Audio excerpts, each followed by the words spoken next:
그게 뭔데 그래? 크림빵인데 인기가 많더라고요. 빵이 다 같은 빵이지. 그나저나 빵이 왜 이렇게 비싸? 3,000원이나 해. 김밥보다 비싸네. 그런 건 집에서 만들어 먹으면 안 되는 거야. 그리고 옆에 3,000원짜리 냅두고 왜 4,000원짜리를 사는 거야, 당신은? 별 차이 없어 보이는데. 이건 안에 옥수수가 들어있어요. 그러니까 1,000원 비싸지. 옥수수 싸 터진 거 조금 넣고 1,000원을 더 받아? 여보, 당신은 왜 꼭 비싼 걸 사려고 하느냐 이 말이야. 1,000원이 땅 파면 나와? 3,000원도 비싼데 꼭 4,000원, 5,000원짜리를 고르지. 애들 좋아하는 게 옥수수 크림빵이니까 그렇죠. 아, 그 옆에 거 사? 아니면 그냥 가고. 아무튼간 돈 쓰는 귀신이야. 오늘 이야기 속 주인공은 53세 조영애 씨입니다. 그리고 그녀의 남편에 관한 이야기이죠. 조 씨는 빵 쪼가리 하나에 이렇게 서러울 줄 몰랐습니다. 몇천 원짜리 먹고 싶은 빵 하나 마음대로 먹지 못하는 삶이 무슨 의미가 있나 싶었습니다. 적어도 조 씨는 그랬습니다. 한 푼이라도 아껴야 하는 상황이 아니라 경제적으로 크게 어렵지 않은 상황임에도 남편은 조 씨가 돈을 쓰는 걸 무척 싫어했습니다. 없이 살아서 돈 쓸 줄 모른다고 한다면 이해가 가겠지만 바깥에서는 잘만 쓰면서 꼭 가족들에게만 인색하게 굴었습니다. 그래서 두 딸도 용돈 한 번 시원하게 받아본 적이 없었죠. 조 씨도 그만큼 남편 뒷바라지했으면 이제는 좀 쓰고 살아도 된다고 생각했습니다. 큰 사치는 아니더라도 적어도 먹고 싶은 거 먹고 좋은 데도 놀러 가고 그렇게는 살았으면 했습니다. 번 돈을 전부 싸질머지고 죽을 것이 아니면 말이죠. 구질구질하고 지긋지긋했습니다. 사치스럽게 펑펑 쓰다가 패가망신하는 것보단 낫지 않겠나 생각할 수도 있겠지만 당해보지 않은 사람은 몰랐죠. 조 씨는 딸이 둘 있었습니다. 두 딸은 모두 직장에 들어갔는데 지금은 집에서 나가서 딸들만 함께 자취를 하고 있었죠. 그리고 그렇게 되기까지도 우여곡절이 많았습니다. 둘이 같이 살면 돈 얼마 안 든다니까요. 월세도 반씩 내기로 했어요. 그러면 그 보증금은? 땅 파면 나오냐? 남편은 딸들이 나가서 사는 걸 반대했습니다. 보증금이 아깝다는 이유였습니다. 큰딸의 직장이 집에서 1시간 반 거리였고 둘째 딸은 1시간 거리였습니다. 그리고 두 사람의 직장이 4, 50분 떨어져 있기 때문에 중간쯤에 집을 구하기로 한 모양이었습니다. 여보, 보증금은 나중에 돌려받는 돈이잖아요. 그리고 애들 힘들어서 어떻게 계속 이렇게 지내요? 해도 뜨기 전에 일어나서 남들 자는 시간에 집을 나서야 했습니다. 집에 돌아와서도 늘 녹초가 되어 있었는데 일하는 것보다 이동하는 시간이 더 힘들다는 딸들이었죠. 근데 조 씨의 말을 듣고 남편이 불같이 화를 냈습니다. 보증금 낼 돈으로 저금하면 이자라도 나오지. 그리고 사기도 많고 말이야. 나가서 살면 식비도 많이 들고. 그런 건 애들 돈으로 하는 거죠. 돈 버는데 그러면 보증금도 지네 돈으로 하라고 해. 그러면 나도 안 말려. 조 씨는 한숨을 푹 내쉬었습니다. 사회 초년생들이 큰 돈이 어디 있을까요? 근데 남편은 따로 살 딸들이 걱정되는 게 아니라 순전히 돈 때문에 싫어하는 듯 했습니다. 평소에도 용돈 달라는 말을 제일 싫어하던 아빠였으니 불보듯 뻔했습니다. 그러면 아무 돈도 안 주셔도 돼요. 나가서 살게요. 그런 남편을 딸들도 지긋지긋해 했습니다. 조 씨라도 보증금을 빌려주고 싶었지만 남편의 알게 되는 날엔 온 집안이 뒤집어질 게 뻔했습니다. 그런데 딸이 어떻게 돈을 마련할지 걱정이었죠. 엄마, 걱정 마. 요즘 청년 대출 그런 거 엄청 많어. 100% 대출해주는 것도 있고. 어머, 정말? 딸들이 이미 많이 알아본 모양이었습니다. 그렇게 딸들은 집에서 탈출했습니다. 그리고 돈 달라고 하질 않으니 남편은 그런 딸들을 전혀 붙잡지 않았죠. 입이 2개 줄어서 다행이네. 남편이 우편으로 온 카드 사용 내역서를 정독하면서 말했습니다. 남편이 돈에 이렇게 예민한데 그만큼 경제 상황이 어렵느냐? 그건 전혀 아니었습니다. 남편이 어렸을 적에 힘들게 산 건 맞았습니다. 그런데 조 씨와 결혼하고 아이들이 초등학교에 입학할 때쯤 경제 사정이 확 폈습니다. 남편이 하던 사업이 잘 돼서 돈은 많이 벌게 되었습니다. 지금도 한 달에 3, 4천만 원은 꾸준히 들어오는 일이었죠. 워낙에 없이 살아서 아끼는구나 싶었는데 그게 점점 심해지는 것 같았습니다. 특히나 가족에게 말이죠. 나 거래처 사람들이랑 공치고 올게. 그래요? 그럼 나 혼자 밥 먹어야겠네.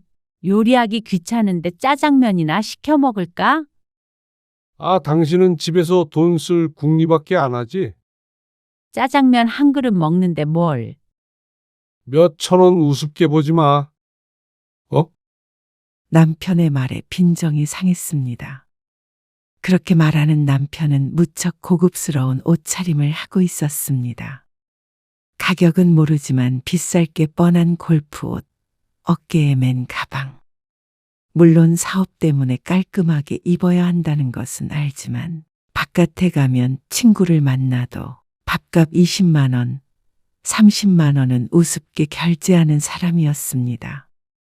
그런데 짜장면 8천 원에 이런 얘기를 듣는 자신의 처지가 처량해 보였습니다. 남편 사업이 잘 된 데에는 조 씨 덕도 있었습니다. 그 전까지는 같이 맞벌이를 했고 사업이 잘 된 뒤로도 종종 돕기도 하고 아이들 양육이나 집안일은 손 하나 까딱 못하게 했으니 말이죠. 그런데 꼭 저런 한마디 한마디가 돈은 벌 줄 모르면서 쓸 줄만 아는 빈대 취급을 하는 것 같아서 빈정이 상하곤 했습니다. 짜장면 시켜 먹지 말고 차라리 짜파게티 하나 사다가 끓여 먹어. 입맛 없으면 밥에 물이라도 말아 먹던가. 남편은 외출을 하면서도 끝까지 한마디를 잊지 않았습니다. 예전에는 기분 나빠서라도 꼭 짜장면을 시켜 먹었는데 이제는 그러지 않았습니다. 그땐 한마디로 끝나지 않고 10마디, 100마디 잔소리를 들으니까 그냥 안 먹고 안 듣는 게 나았습니다. 남편은 이제 시간이 많았습니다. 출근을 하지 않아도 직원들만으로 일 처리가 됐고 그래서 바깥에서 사람들을 만나는 시간이 많아졌습니다. 사업적인 만남도 있고 친구를 만나는 경우도 많았죠. 엄마, 주말에 집에 갈게. 민지랑 같이 와? 아니, 민지는 약속 있다고 그래서 나만. 그래. 알았어. 조 씨는 모처럼 큰딸이 온다고 해서 들떴습니다. 조 씨는 남편과는 달리 보통은 집에서 시간을 보냈습니다. 날씨도 좋아서 산책이라도 나가고 싶었는데 마침 딸이 와서 반가웠습니다. 남편은 같이 산책하자고 하면 귀찮다고 할 게 뻔했습니다. 어디가? 금요일 저녁에 조 씨가 집을 나서려고 하자 남편의 소파에 앉아 물었습니다. 장 보러 가요. 내일 민지 오잖아요. 쓸데없는 거 사지 말고 꼭 필요한 것만 사. 도대체 조 씨가 쓸데없는 걸 산 적이 언제 있다고 꼭 이런 말을 하는지 몰랐습니다. 장 본 것도 대부분 남편의 입으로 들어가는데 말이죠. 잠깐만. 같이 가. 그런데 남편이 자신도 뭘 살게 있다며 일어났습니다. 조 씨는 인상이 써지려는 걸 참았습니다. 남편과 같이 가면 불편했습니다. 봐.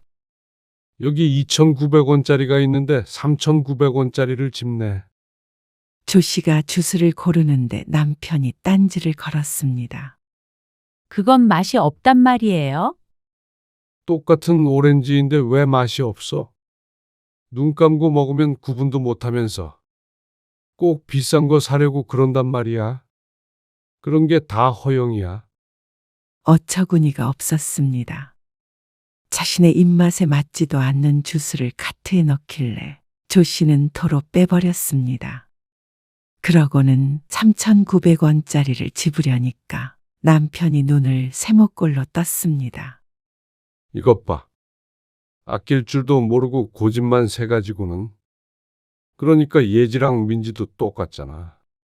두 딸이 언급되자 조 씨는 더욱 기분이 나빴습니다. 조 씨는 자신의 딸들 같은 애들은 본 적이 없었습니다. 남들 다 들고 다니는 명품 가방 하나 산 적이 없었고, 아빠가 돈을 잘 벌어도 덕도 못 보고 컸는데 말이죠.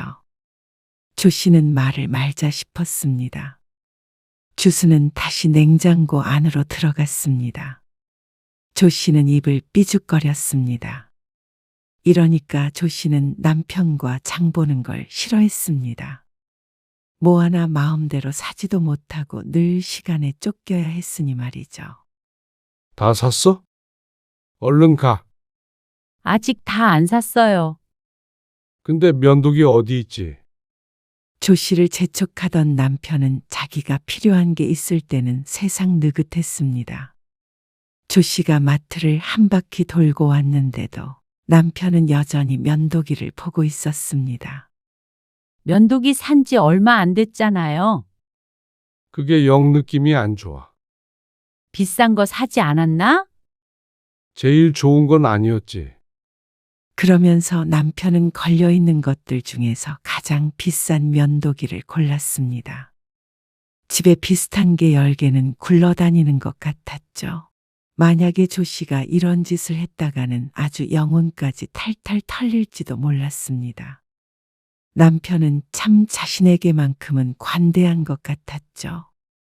조 씨가 속으로 혀를 차며 뒤를 돌았는데 마침 샴푸가 보였습니다. 샴푸만 사면 오늘 장 볼 것이 끝이었습니다. 조 씨는 잠시 고민하다가 24,000원짜리 샴푸를 집어들었습니다. 요새 자꾸 머리가 빠져서 정수리가 휑한데 탈모 샴푸라고 써져 있었습니다. 베스트라는 글자가 적힌 걸 보니 인기가 많은 제품 같았습니다. 그렇게 비싼 샴푸를 쓴다고? 당신 머리는 뭐 실크로 돼 있어? 그런데 남편이 또 딴지를 걸었습니다. 나 머리 빠져서 이거 한번 써보려고요. 맨날 싸구려만 쓰니까 머릿결도 안 좋고 더 머리가 많이 빠지는 기분이었습니다. 샴푸로 탈모를 고칠 수는 없겠지만 그래도 좀 덜하지 않을까 싶었습니다. 그게 다 상술이야. 세상에 머리 안 빠지게 하는 샴푸가 어디 있어? 그랬으면 떼부자 됐지. 그 옆에 거 사, 그냥? 남편은 옆에 있는 1+1 12,900원짜리를 가리키며 말했습니다. 이미 조 씨가 쓰고 있는 것이었습니다. 나 이거 한번 써볼래요? 거 참. 돈 벌면 뭐해? 허튼데 뿌리는데. 당신은 나 대머리 됐으면 좋겠어요?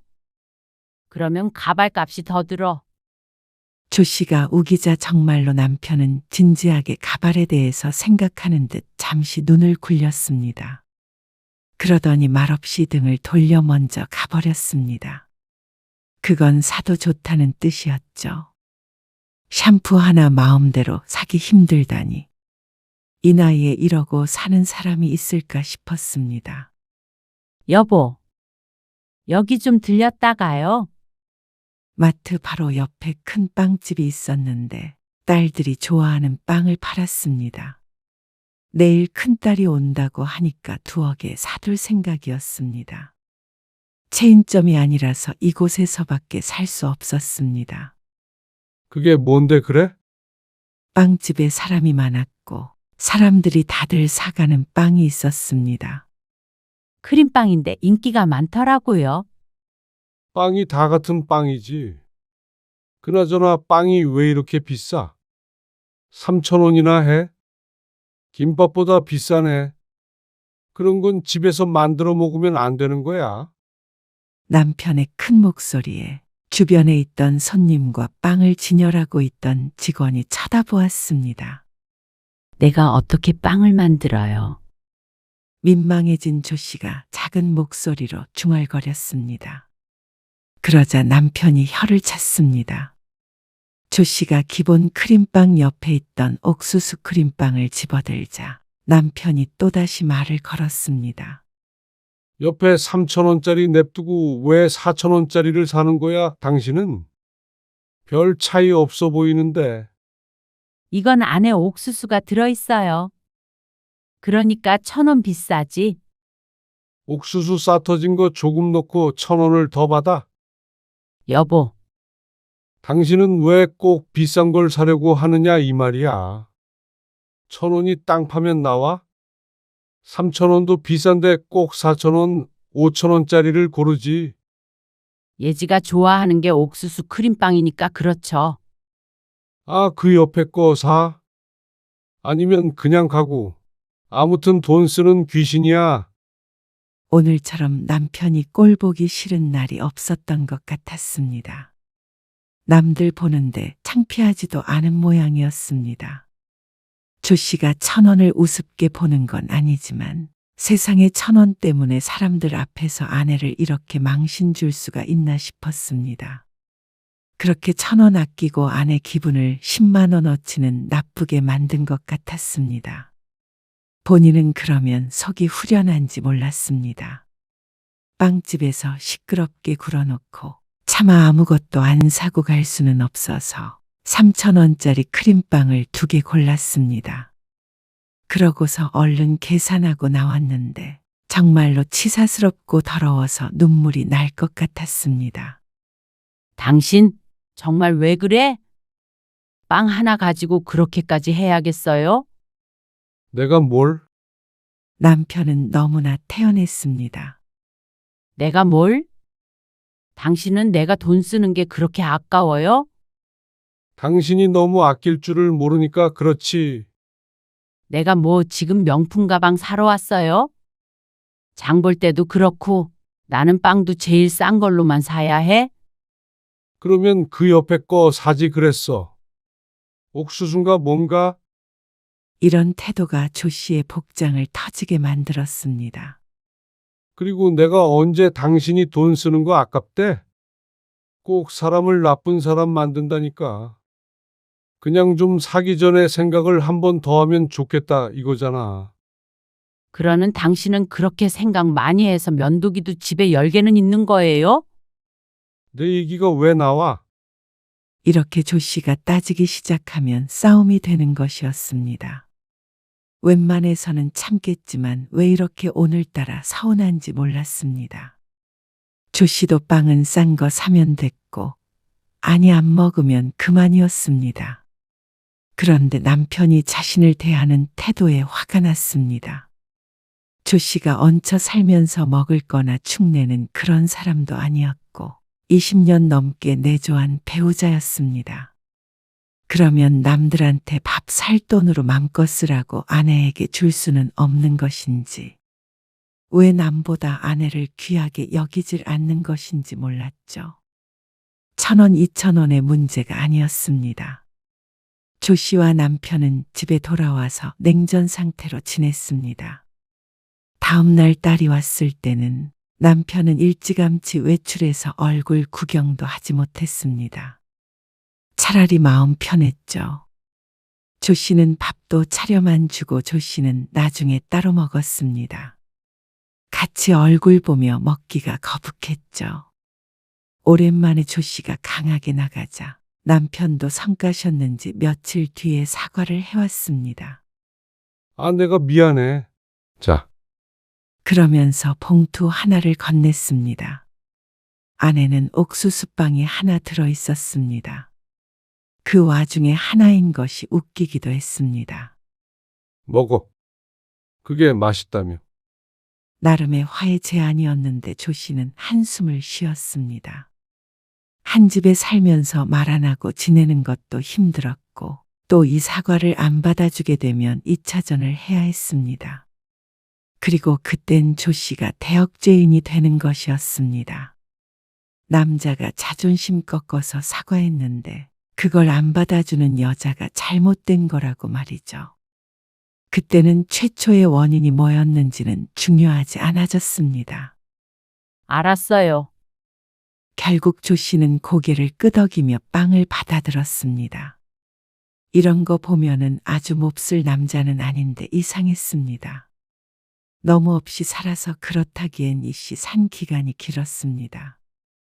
계절이 바뀌어 갈 때쯤이었습니다. 나 잠바 하나 새로 사야 돼.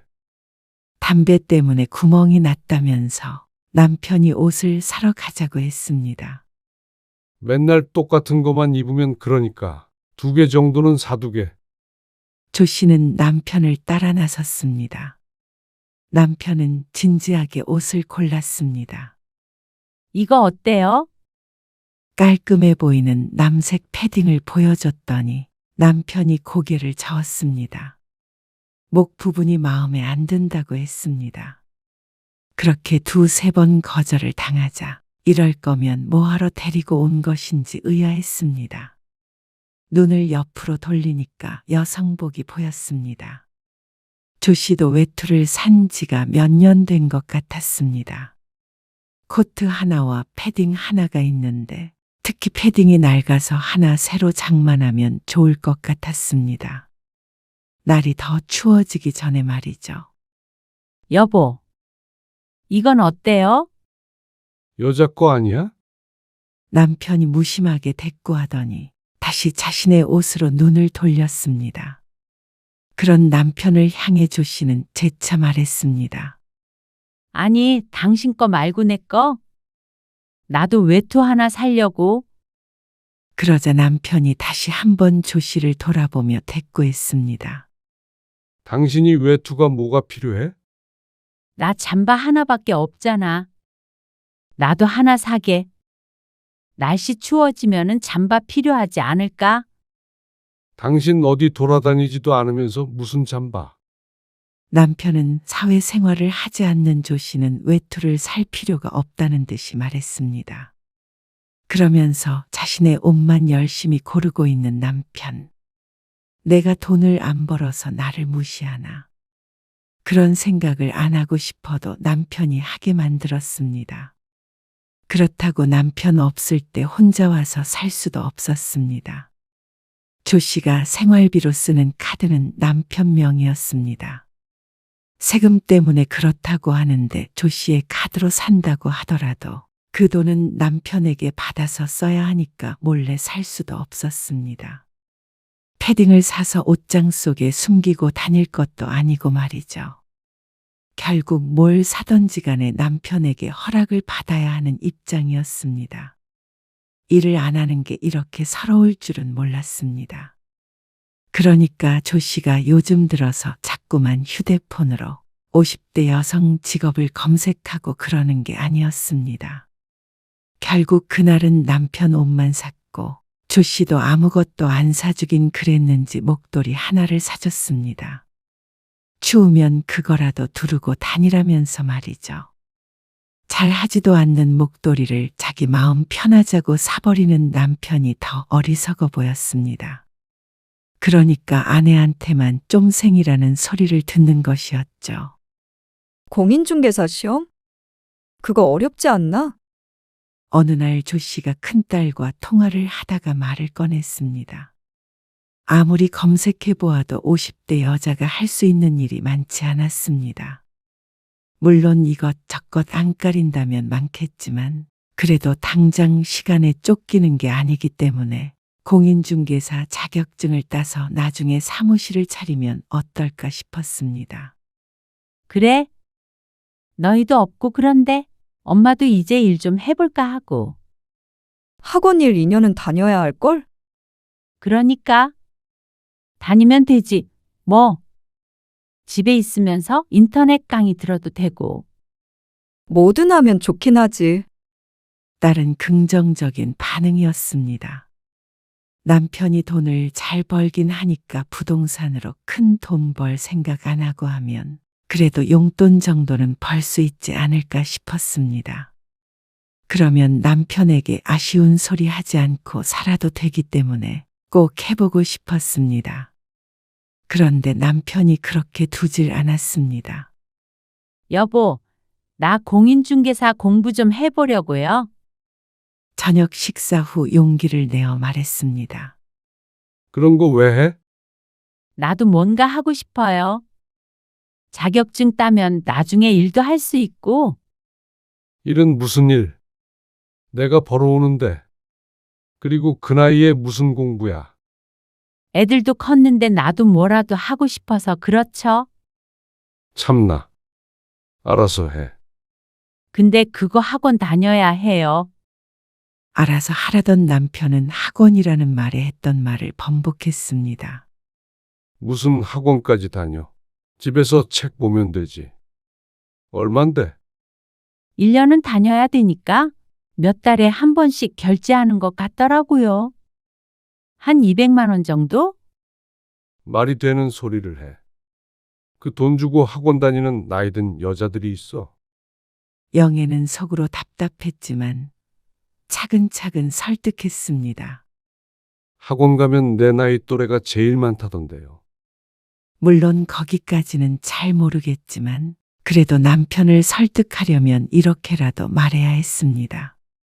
그냥 책 몇 권 사다가 공부하면 되잖아. 그렇게 해서 어떻게 붙어요? 강의를 들어야 붙지. 그게 다 핑계야. 그런 사람들이 제일 늦게 붙는 거야. 남편은 말도 안 되는 소리를 했습니다. 적은 돈이 아닌 줄은 알고 있지만 그래도 미래를 위한 투자라고 생각했습니다. 다른 데 쓴다는 것도 아니고 학원비인데 말이죠.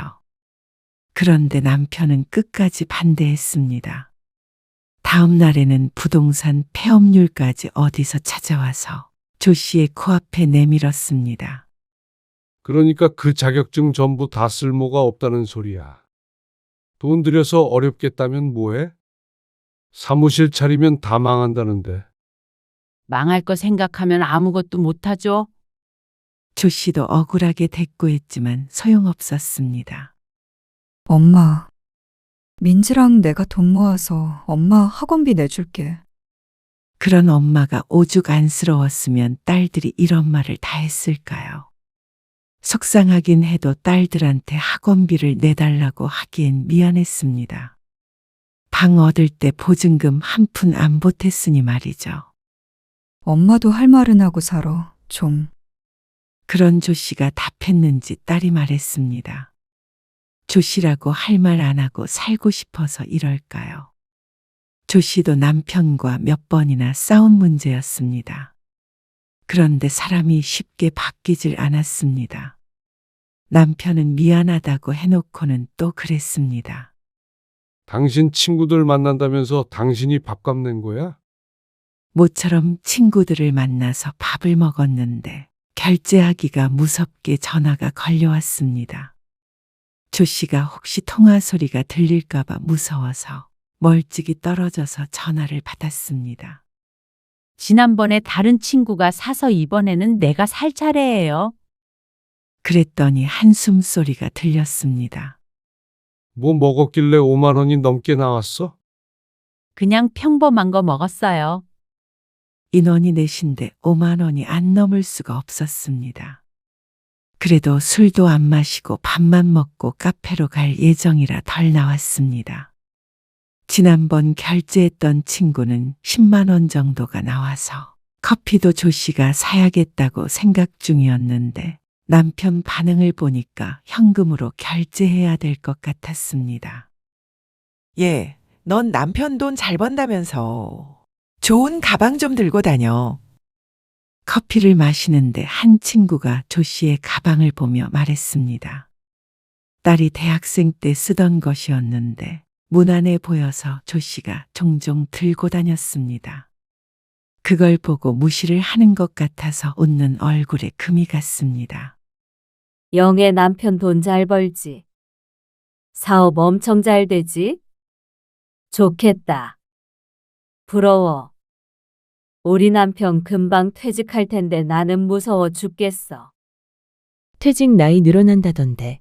한 일은 살로 늘어나야 되는 거 아니야? 아무튼 영애는 좋겠네. 돈 걱정은 없을 거 아니야. 근데 얘도 보면 엄청 짠순이라서 집에 금덩이 모아두고 있을지도 몰라. 버는 것에 비해서 좀처럼 쓰질 않으니 조 씨의 친구들은 조 씨가 돈을 끌어안고 산다고 생각하고 있었습니다. 하지만 그 잘 번다는 돈을 조 씨는 좀처럼 구경하지도 못했습니다. 그걸 친구들이 알 리가 없었죠. 내가 영애 얘였으면 맨날 여행 다니면서 인생 즐길 거야. 재미없게 살지 말어. 돈 뒀다가 뭐해? 인생 한 번뿐인데. 그 말에 조 씨는 조금 머리가 띵했습니다. 별거 하지 않아도 하루하루 나이는 들고 있었고 한 번뿐인 인생이 점점 끝자락에 가까워져 갔습니다. 근데 조 씨는 빵값 3, 4천 원에 손을 떨어야 했고 짜장면도 눈치를 보며 먹었죠. 머리가 빠져도 싸구려 샴푸를 쓰고 예쁜 옷도 남편 눈치 보고 사면서 살아야 하나 싶었습니다. 친구의 말처럼 예쁜 옷 입고 여행 가서 맛있는 것도 먹고 그렇게 재밌게 살 수는 없는 것일까요? 벌 수 있을 때 벌고 아껴가며 살다가 나중에 쓰면서 살자고 하면 할 말은 없었습니다. 그런데 언제쯤 돼야 편하게 돈을 쓸 수 있을지 몰랐습니다. 60 넘어서? 70 넘어서? 그때 가서 몸이 아프면 그걸로 끝인가 싶었습니다. 그렇게 생각하면 그렇게 억울한 게 없었습니다. 그런데 한 달 뒤 조 씨의 결혼 기념일에 딸들이 제주도 여행을 보내주겠다고 했습니다. 안 그래도 여행 생각을 몇 번 했었는데 들뜨게 됐습니다. 남편은 처음엔 시큰둥한 반응이었습니다. 그런데 딸들이 비행기 값과 호텔까지 예약해준다고 하니까 좋아했죠. 아빠, 엄마랑 재밌게 놀다 오세요. 고마워. 조 씨는 정말로 오랜만에 남편과 함께 여행을 가게 됐습니다. 그것도 제주도로 말이죠. 이번 여행이 좋다면 다음에는 해외도 한번 가보고 싶었습니다. 남편도 시간이 많으니까 충분히 가능했습니다. 나 목마른데 커피 한 잔 마실까요? 공항에서 카페를 찾아 두리번거리는데 남편이 말했습니다. 무슨 커피야? 공항에서 파는 건 물도 비싸다고. 이따가 비행기 타서 승무원한테 물 한 잔 달라고 그래. 여행하면서까지 그래야겠어요? 돈 쓰러 여행해? 그러는 남편은 비행기가 지연되고 40분을 기다리게 되자 자기도 목이 말랐는지 금세 커피를 사왔습니다. 2잔 사오기는 했지만 그게 그렇게 얄미울 수가 없었습니다. 조 씨가 먹고 싶은 건 무시해도 되지만 자기가 먹고 싶은 걸 먹는 건 돈이 안 아까운 듯 했죠. 남편은 여행 첫날부터 비협조적이었습니다. 공짜니까 왔는데 자기는 재미가 없다는 듯이 굴었습니다. 여보, 우리 여기서 사진 한 장 찍자. 뒤쪽 멀리 섬이 보이는 바닷가였는데 사진을 찍을 수 있도록 공간이 마련되어 있었습니다. 다른 사람들은 순서를 기다려서 사진을 찍고 있었죠. 나 사진 찍는 거 싫어. 결혼 기념일로 왔는데 왜 이렇게 맥 빠지는 소리를 하는지 몰랐습니다. 당신 싫으면 나라도 한 장 찍어줘. 촌스럽게 진짜 왜 이래? 그러면서 휴대폰을 들어서 대충 찰칵하고 마는 남편. 남에게 찍어달라고 그래도 예의상 2-3장은 찍어줄 텐데 내 남편이지만 참 무정하다 싶었습니다. 아, 빨리 가. 그러면서 혼자 쌩하고 가버렸습니다. 여보, 나 이거 하나 살까? 주황색 띠가 둘러져 있는 모자 같은 것이 있었는데 리본이 있어서 여성스럽고 좋아 보였습니다. 딱 보아도 여행 온 것 같은 분위기가 풍겼죠. 아, 돈 아깝게 그런 걸 왜 사? 당신은 하여간 쓸데없는 거에 돈 쓰는 거 좋아하지. 남편의 말에 조 씨의 얼굴에도 실금이 가기 시작했습니다. 뭐만 하면 안 된다. 이거 하자고 하면 돈 아깝다. 도대체 여행을 뭐하러 온 것인지 몰랐습니다. 와서는 어쨌거나 돈을 안 쓸 수가 없는데도 말이죠. 아무튼 남편은 조 씨에게 지갑을 여는 법이 없었습니다. 춥다. 얼른 가자. 조 씨는 꼭 남편과 따로 여행을 온 기분이었습니다. 결혼 기념일인 것은 기억하고 있는지조차 의문이었습니다. 관광지이기 때문에 어디든 들어가려면 돈을 내야 했는데 그럴 때마다 꼭 여길 들어가야겠느냐? 이걸 봐야겠냐? 짜증을 얼마나 내던지. 둘째 날부터는 조 씨도 여행이 더 이상 즐겁지가 않았습니다. 여보, 나 사진 한 장만 찍어줘요. 아, 당신이 들고 찍어. 내가 당신 사진 기사야? 같이 찍는 것도 싫다. 찍어주는 것도 싫다. 조 씨가 남편이 서 있는 사진을 찍어도 투덜투덜 거렸습니다. 조 씨는 그런 남편을 물끄러미 쳐다보았습니다. 이런 게 남편과 함께하는 여행이라면 나중에라도 해외여행은 안 하고 싶었습니다. 그런데 남편은 불평을 멈추질 않았습니다. 옷이라도 좀 예쁘게 걸치고 나와야 사진을 찍어주지. 그게 뭐야? 후줄근하니. 마치 자신이 사진을 찍어주지 않는 이유가 조 씨 탓인 양 말하는 남편에게 정이 뚝 떨어졌습니다. 희한한데 돈 쓰지 말고 잠바나 좀 사입지. 그 외투를 못 사게 했던 게 자신이라는 사실은 까맣게 잊은 모양이었습니다. 뭐든 그랬습니다. 남편이 정말로 깊게 생각하고 조 씨의 목을 죄는 게 아니었습니다. 지나서는 기억도 못할 정도로 그렇게 의미 없이 조 씨에게만 인색한 것이었습니다. 그래도 이 사람이 없이 살아서 아껴서 다 같이 잘 살려고 그런 거라고 애써 스스로를 위안하며 살았는데 그게 아닌 것 같았습니다. 오전에 조 씨가 갈치조림을 먹고 싶다고 하니까 제주도에서 갈치 사 먹는 건 다 바가지라고 혀를 차더니 남편은 점심엔 회를 먹자고 했습니다. 남편이 가장 좋아하는 게 회였습니다. 조 씨는 그다지 좋아하지 않는 회는 그런 바가지가 아닌 모양이었습니다. 조 씨는 남편의 행동에 어처구니가 없었습니다. 사진을 거절당했을 때부터 조 씨가 별말이 없다는 것도 남편의 관심 바뀐 것 같았습니다. 아, 나 아까부터 속이 좀 안 좋네. 체한 것 같다며 남편이 배를 문질렀습니다. 회는 절반보다 더 먹은 상태였습니다. 이것 좀 싸달라고 해. 회를? 나 저녁에는 뭐 부드러운 건 먹어야겠어. 호텔에서. 당신은 이거 싸가서 저녁에 먹어. 조 씨의 얼굴이 일그러졌습니다. 좋아하지 않는 회를 호텔까지 포장해 가서 모처럼 온 제주도 여행에서 저녁으로 먹으라니. 남편이 덕지덕지 묻혀놓은 초장에 남은 회는 불그스름했습니다. 나 안 먹어요, 회. 이따가 밤에 맛있는 거 먹을 거야. 뭐? 나 속이 안 좋다니까. 당신은 호텔에서 죽 먹어요. 나는 나가서 흑돼지 먹고 올 거니까. 그러자 남편이 황당하게 대꾸했습니다. 같이 여행 와서 따로 나가서 먹겠다고?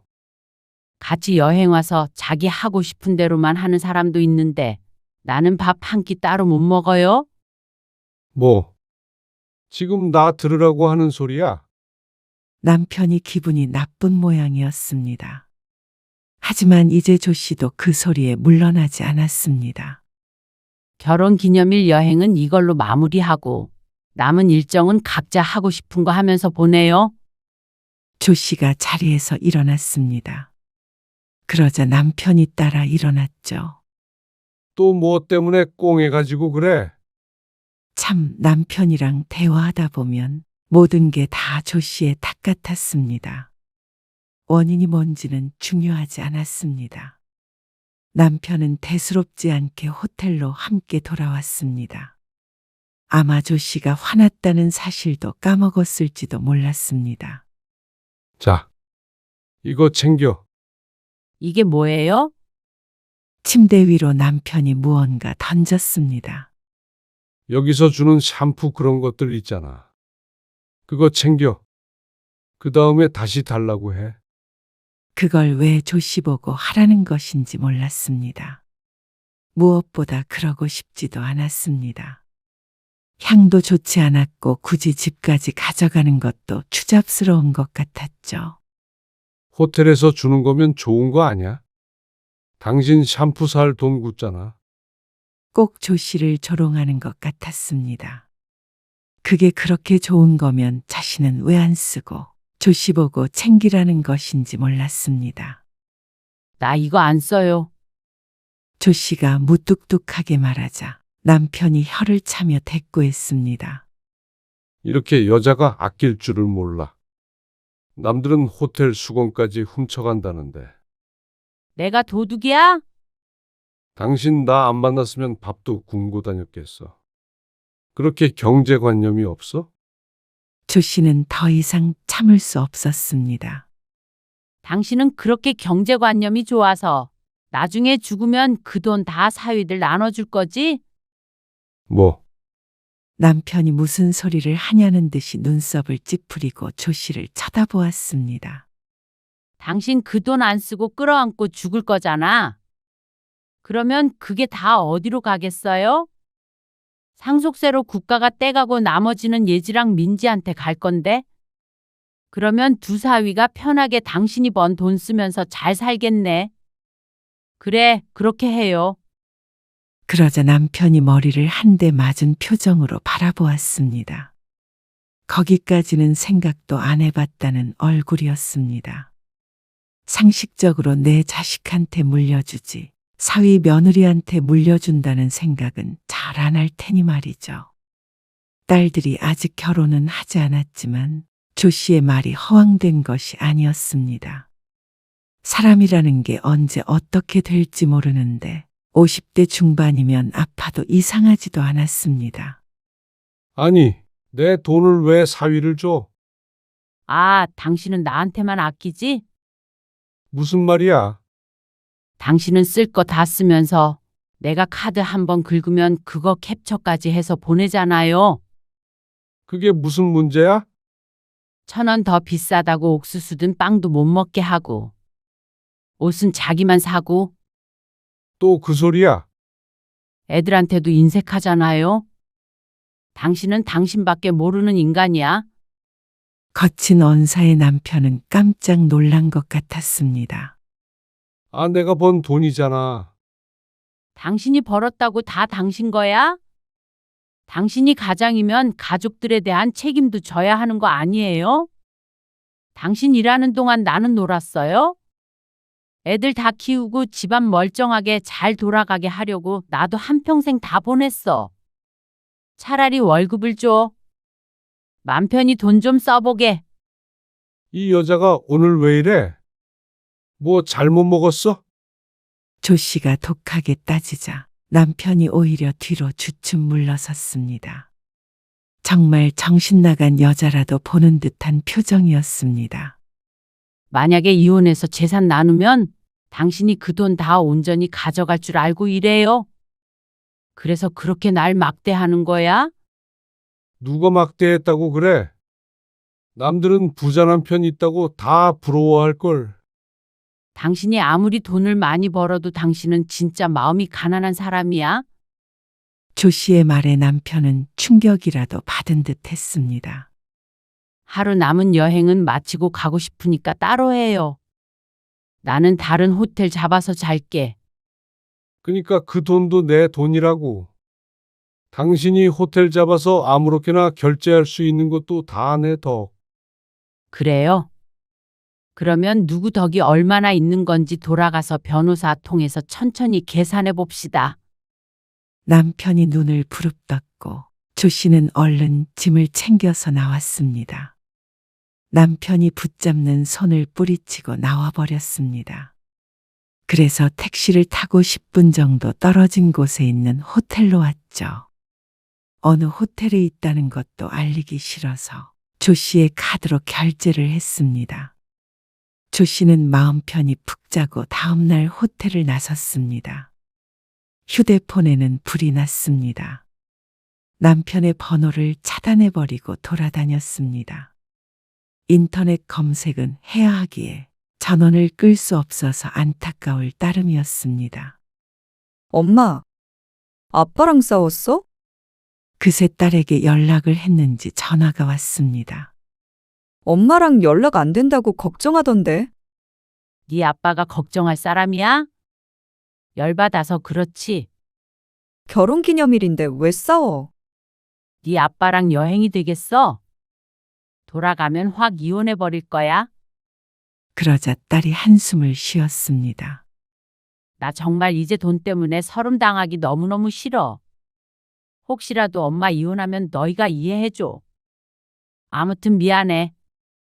기껏 좋은 마음으로 보내준 여행인데. 그런데 딸이 뜻밖의 말을 해왔습니다. 근데 사실 제주도 그거 돈 아빠가 낸 거야. 엄마가 여행 가고 싶어 한다고? 자식들이 보내준다고 하면 더 좋아할 거라고 그래서 그런 거야. 작년에 엄마 친구가 그렇게 여행 가서 부러워했다며. 조 씨의 말문이 막혔습니다. 그래도 가서 아빠가 엄마 또 속상하게 했나 보지. 돌아와서 대화 잘 나눠봐. 그렇게 전화를 끊자 심란해졌습니다. 돌아가면 반드시 이혼 도장을 찍을 거라고 다짐 또 다짐을 했는데 말이죠. 조 씨는 고개를 흔들었습니다. 그런다고 남편이 한 행동과 말들이 전부 용서가 되는 게 아니었습니다. 고작 여행 한 번에 풀릴 세월이 아니었습니다. 여행에서 조 씨에게 막말 한 것만 따져도 남편은 할 말 없었죠. 조 씨는 최대한 즐겁게 여행했습니다. 저녁에 돌아가는 일정이라 촉박하긴 했지만 그래도 두세 군데는 돌아다닐 수 있었고 갈치구이도 먹었죠. 그리고 조 씨는 공항에서 남편을 다시 만날 수밖에 없었습니다. 돌아가는 비행기를 수수료 때문에 바꾸지 않은 것이 문제였습니다. 조 씨와 남편은 말없이 나란히 앉아서 비행기를 탔습니다. 비행기에 내려서 짐을 찾을 때까지도 그랬습니다. 차 안 타고 갈 거야? 공항 주차장에 세워진 차를 안 타고 버스 정류장으로 가려고 하자 남편이 무뚝뚝한 말투로 말을 걸었습니다. 조 씨는 잠시 고민했습니다. 택시를 타고 가기엔 멀고 버스를 타기엔 한 번에 집 앞까지 갈 수가 없었습니다. 조 씨는 마지못해 남편의 차를 타고 집으로 돌아가게 됐습니다. 내가 분명히 말하는데 나는 이혼 못 해줘. 조 씨는 잠시 침묵하다가 대답했습니다. 차라리 그럼 방 하나를 얻어줘요. 나 나가서 살게요. 알바하면서 돈 벌어서 내 돈 내가 벌면서 쓸 테니까. 지금 그게 말이 돼? 나한테는 그게 더 행복할 정도로 당신 때문에 괴로워. 내가 뭐 당신한테 언제 그렇게 인색했다고 그래? 그렇다고 내가 돈 쓰지 말라고 뭐라고 하진 않잖아. 뭐라고 충분히 했어? 내가 그래요? 그러자 이번엔 남편이 말이 없었습니다. 잠시 침묵이 흐른 후 남편이 작은 목소리로 말했습니다. 미안하다. 뭐라고요? 미안하다고.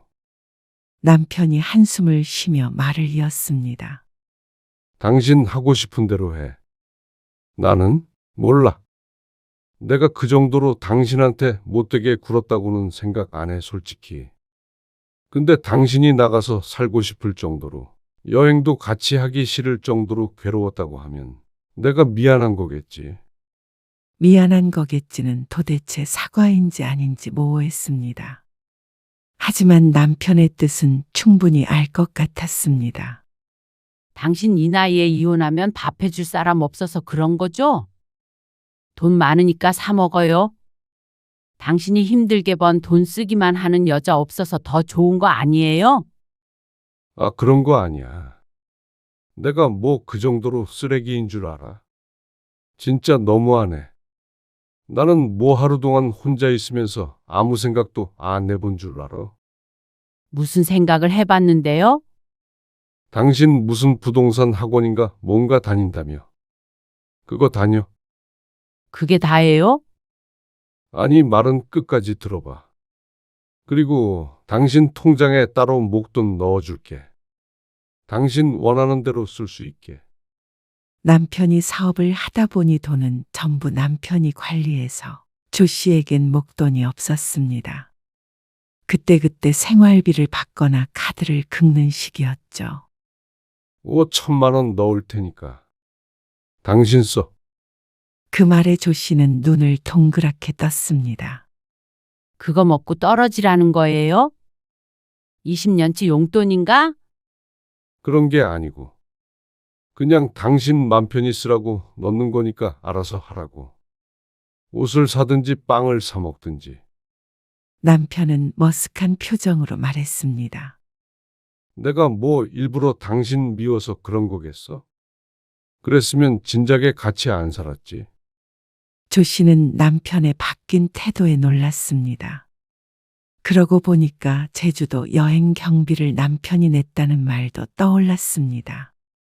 물론 그거 가지고 모든 걸 다 덮을 수는 없지만 그래도 남편 말대로 남편이 조 씨를 무시할 마음이 있었던 건 아닐지도 모른다는 생각이 들었습니다. 어리석게도 말이죠. 10번 못하다가 한 번 잘하면 그것만 보인다더니 하지만 10번 못하다가 또 못하는 것보다는 낫지 않나 하고 조금 태평한 생각을 하게 되었습니다. 이혼도 못하고 돈도 준다니까 어쩌면 몸 편하게 남편에게 붙어 사는 게 현명한 결정일지도 몰랐습니다. 물론 또다시 무시하면서 산다면 얘기는 달라지겠지만 말이죠. 내일 넣어줘요. 그래서 조 씨도 한 발짝 물러났습니다. 그러자 남편의 표정이 환해졌습니다. 속는 셈치고 한번 믿어보기로 했습니다. 이미 이혼까지 생각한 마당에 믿져야 본전이었으니 말이죠. 조 씨는 다음 날 5천만 원이 든 통장을 확인했습니다. 그리고 남편은 생활비 카드 사용 내역이 문자 메시지로 날아오는 서비스를 해지했습니다. 조 씨가 어디서 긁어도 자신은 알 수 없도록 말이죠. 그것만 해도 조 씨는 숨 쉴만 했습니다. 게다가 학원까지 따로 등록해주고 퇴근길에 옥수수 크림빵을 5개나 사왔습니다. 이걸 어떻게 다 먹어요? 하루에 하나씩 먹으면 되지. 상하지? 그러면 하루에 하나씩 사와? 나름대로 노력하고 있는 남편의 모습에 조 씨는 웃음이 날 것 같았습니다. 무뚝뚝하기만 한 남자인 줄 알았는데 위기에서는 다정해질 수도 있는가 보다 싶었죠. 조 씨는 옥수수 크림빵을 한 입 베어물며 달콤한 맛을 음미했습니다. 남편이 진짜 변할지 아니면 또다시 예전으로 돌아갈지는 시간이 지나봐야 알 일이었지만 적어도 지금 이 순간만큼은 마음이 편안했습니다.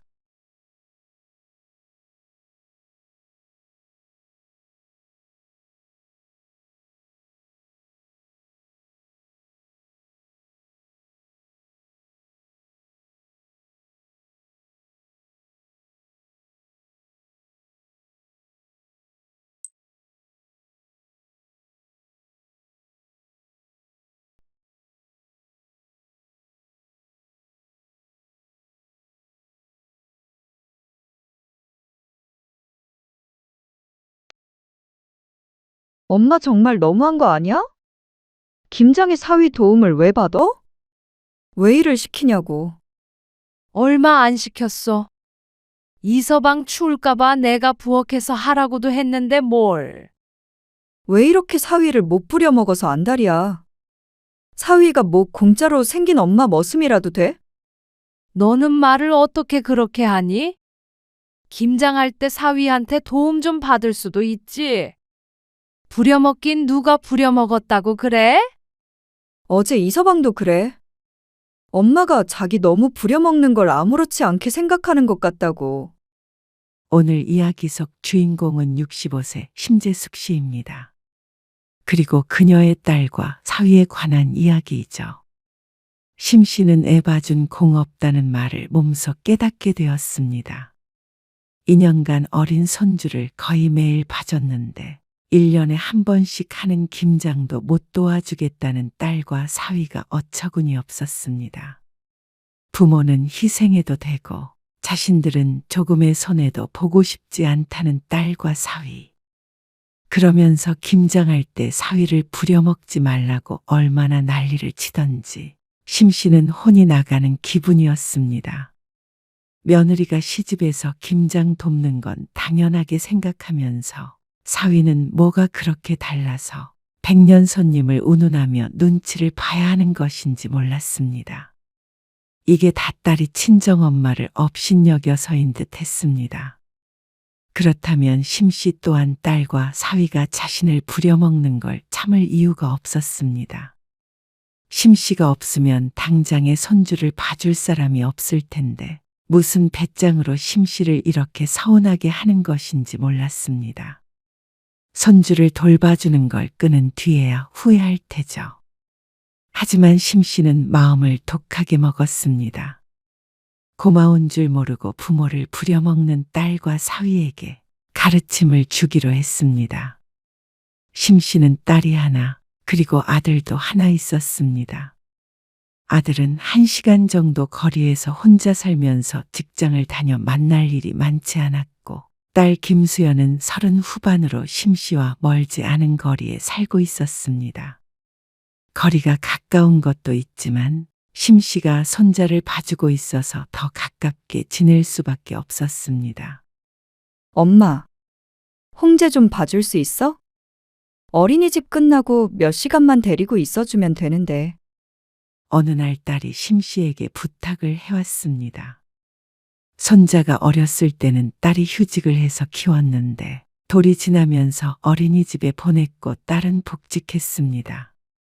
안사도는 워낙 멀리 살아서 애초에 부탁할 수도 없었고 사람을 알아본다고 하더니 그게 잘 안 된 모양이었습니다. 나도 봐주고 싶은데 어떻게 그러냐. 이 나이에 손주 봐줬다가는 허리 부러져. 손자를 봐달라고 하니 난감했습니다. 그리고 아르바이트를 하고 있기도 해서 곤란했습니다. 그리고 엄마 오후에 일하고 있는 거 알잖아. 식당에서 일하면서 소소하게 용돈벌이를 하고 있었는데 그것 때문에라도 안 됐습니다. 그런데 딸이 애를 돌봐주면 돌봄비를 주겠다길래 솔깃했죠. 얼마 줄 건데? 100만 원 정도 줘도 돼. 3시 반부터 7시까지만 봐주면 되는데 주중에만. 100만 원으로 무슨 애를 보라는 거야? 그럴 거면 그냥 식당 다니는 게 낫지. 식당도 저녁에만 일했는데 120만 원을 받고 있었습니다. 그러니까 심씨가 손해보는 것이었죠. 그래도 애 밥 먹이거나 시킬 필요도 없고 그냥 7시까지 데리고만 있어주면 되는데 식당 일보다는 쉽지 않을까? 애를 어떻게 데리고만 있어? 칭얼거리면 안아줘야 되고 놀아줘야 되고 그런데 150만 원은 줘야지. 150만 원? 딸은 깜짝 놀란 것 같았습니다. 하지만 요새 애 봐주면서 그 정도 돈도 안 받는 사람이 어딨나 싶었습니다. 남이었다면 절대 듣지 않을 부탁이었죠.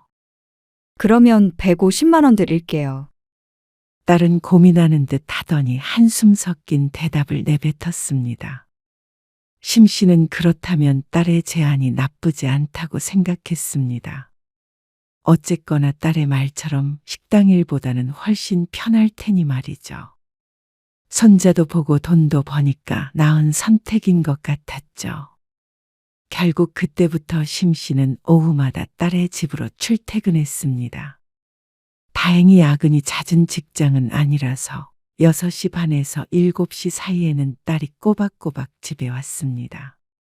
오늘 별일 없었어? 별일이 있을 게 뭐가 있어. 그냥 어린이집 다녀와서 거실에서 놀았지. 찬장에 있던 간식 꺼내서 줬고. 이서방 언제 와? 한 30분 정도면 오지 않을까? 그러면 이서방한테 태워달라고 해야겠다. 사위가 늦으면 버스 타고 집에 가곤 했는데 일찍 온다니 다행이었습니다. 몸이 힘든데 집까지 버스 타고 싶지 않았습니다.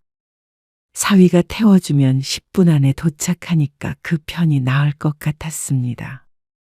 손자는 얌전한 편이라 손은 많이 가지 않았지만 그렇다고 애를 보는 게 쉬운 일은 아니었습니다.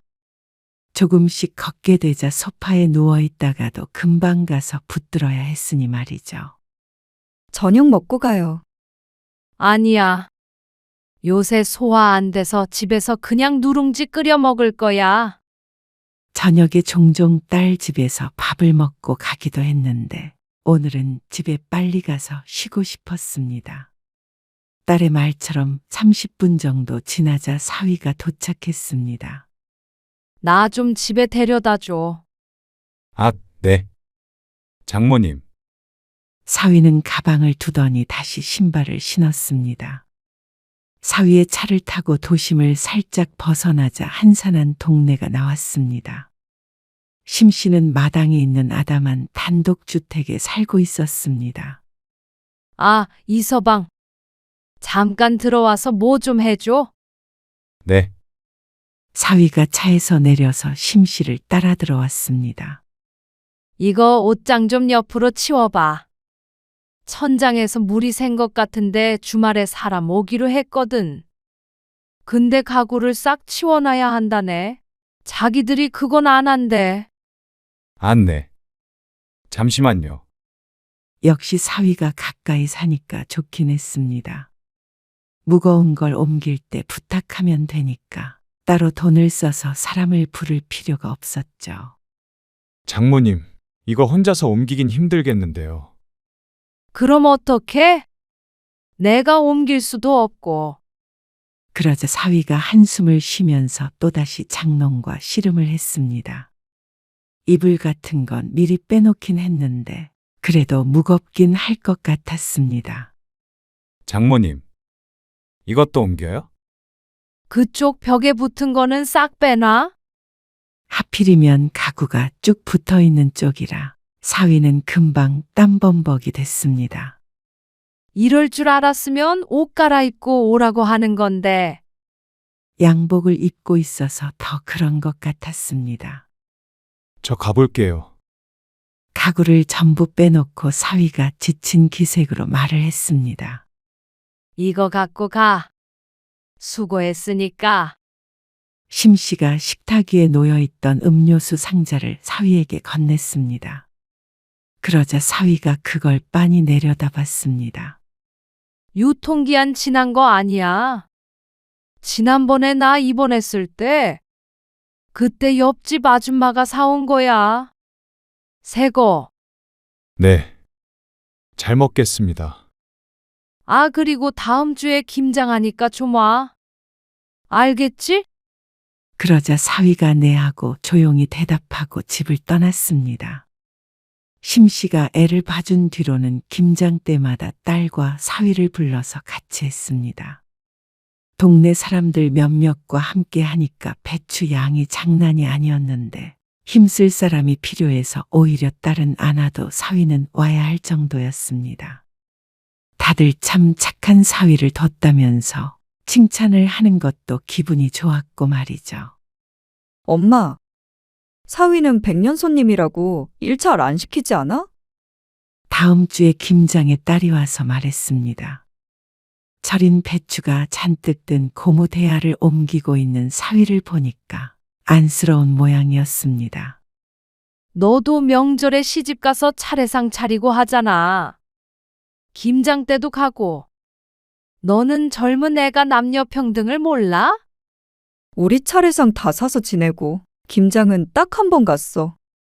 수육만 먹고 왔고. 그러니까 사위 부려먹지 말라는 말을 돌려서 하는 것 같았습니다. 그러는 엄마는 무슨 죄로 애 봐줘? 사위가 귀하지 않아서가 아니라 장모가 고생하는 걸 알면 사위도 이 정도는 해줄 수 있다고 생각했습니다. 김장이 1년에 한 번밖에 없는 건데 이걸 힘들다고 해서는 안 됐습니다. 아이 얘기가 나오자 딸은 입을 다물었습니다. 그러던 어느 날이었습니다. 이서방, 이번 주 주말에 토요일에 말이야. 잠깐 시간 좀 내줘. 무슨 일 있으세요? 화요일 저녁 일찍 퇴근한 사위의 차를 타고 집으로 돌아가는 길. 토요일에 모임 사람들이랑 같이 당일치기로 놀러 가거든. 그래서 이서방이 운전 좀 해주면 안 될까? 우리가 5명이라 버스를 빌리기도 인원이 너무 적고. 그렇다고 운전할 수 있는 사람도 없어서 말이야. 이서방 차도 크고 그러니까 이거 타고 돌아다니면 좋을 것 같아서. 아, 그러면 모셔다 드리기만 하면 되는 게 아니라. 그래. 같이 여행한다고 생각하면 좋지. 아, 네.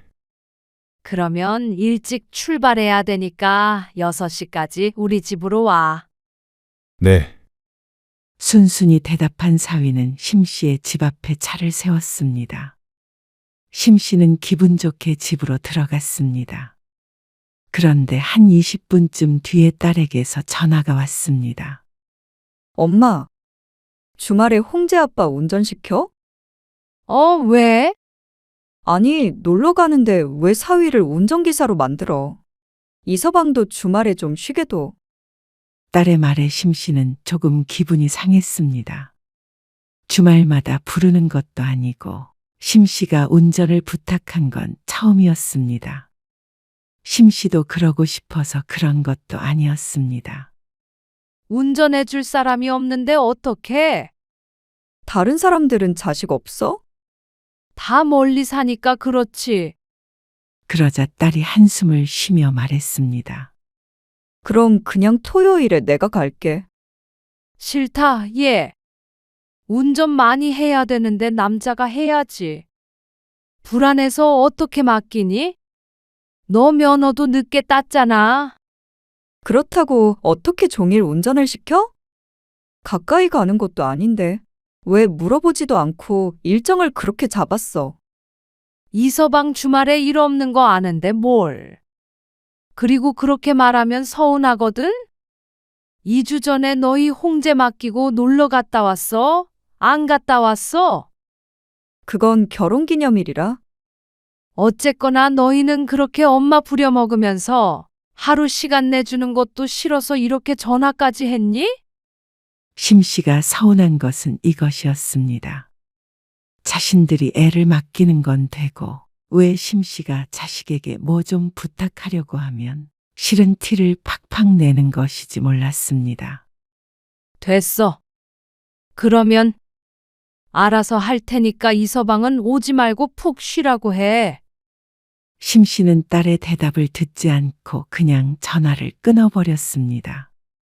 생각 같아서는 내일에도 봐주고 싶지가 않았습니다. 딸이 전화를 해도 받지 않았습니다. 그러고는 딸에게 메시지를 보냈습니다.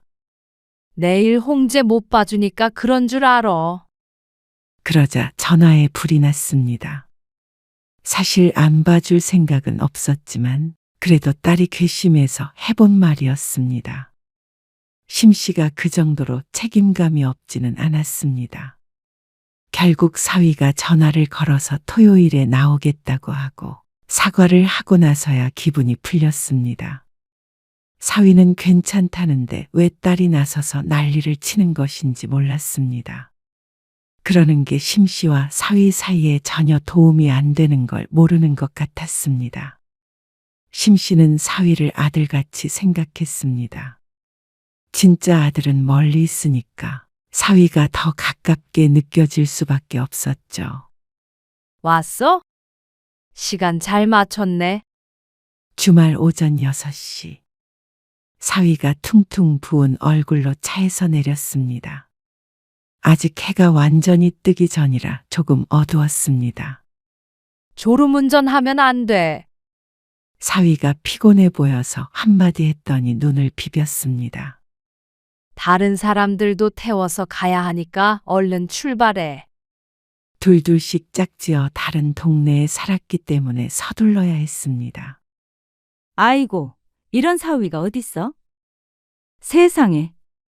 다들 사위 칭찬을 하느라 바빴습니다. 심씨는 그걸 흐뭇하게 쳐다보았죠. 여행은 재미있었습니다. 역시나 운전을 해주는 사람이 따로 있으니까 얼마나 편한지 몰랐습니다. 대중교통이나 택시를 이용할 필요도 없고 그때그때 원하는 곳에서 차를 세워서 사진도 찍으니까 좋았죠. 아이고, 종일 얻어타서 미안하네. 미안하긴. 우리 사위도 맛있는 거 얻어먹고 좋지 뭐. 여행지에서 밥도 모임비로 계산했습니다. 그럼 나는 이만 가볼게. 다음에 또 가. 그래. 어서 들어가. 사람들을 먼저 다 내려주자 저녁 8시에 가까워져 가는 시간이었습니다. 이서방, 오늘 정말 고생했어. 심씨가 사위의 어깨를 다정하게 두드리며 말했습니다. 그러고는 잊지 않고 봉투를 가방에서 꺼내서 사위에게 건넸습니다. 이거 오늘 수고해서 우리 모임비에서 따로 챙긴 거야. 아니에요. 장모님, 안 주셔도 돼요. 에이, 그래도 받아. 내가 뭐 공짜로 사위 부려먹는 그런 나쁜 장모야? 아니요, 감사합니다. 그래. 그걸로 들어가는 길에 맛있는 거 사서 들어가던지 해. 네, 오늘 그래도 재밌었지? 심씨는 사위랑 같이 여행하는 기분도 나고 그래서 좋았습니다. 심씨의 물음에 사위가 고개를 끄덕였습니다. 그래. 어서 들어가 봐. 수연이도 기다리겠네. 네. 그러면 쉬세요. 가보겠습니다. 심씨는 웃으면서 손을 흔들었습니다. 종일 돌아다녔더니 참 고됐습니다. 그래서 집에 들어가자마자 씻고 잠이 들었습니다. 그런데 다음 날 아침 일찍 초인종 소리에 문을 여니까 문 밖에 딸이 아이를 안고 서 있었습니다. 어쩐 일이야? 너 또 애 맡기려고 그러는 거 아니지? 엄마 오늘은 힘들어서 못 봐줘. 어제 하도 돌아다녔더니 다리가 내 다리가 아닌 것 같다. 정말로 오늘은 무슨 이유가 됐건 간에 애를 봐줄 생각이 없었습니다. 그런데 딸은 그런 용건으로 온 것이 아닌 것 같았습니다. 어젯밤에 전화했는데 왜 안 받았어? 오자마자 바로 잠들었지. 엄마, 어제 이서방한테 봉투 준 거 있잖아. 봉투? 그래.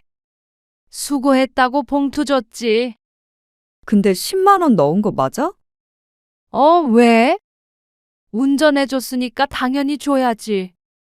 모임비에서 뺏어준 거야. 어제 종일 운전시켜놓고 10만 원 주는 사람이 어딨어? 따지는 말에 심씨는 조금 황당했습니다. 밥도 주고 그 정도면 적은 돈이라고 생각되지는 않았습니다.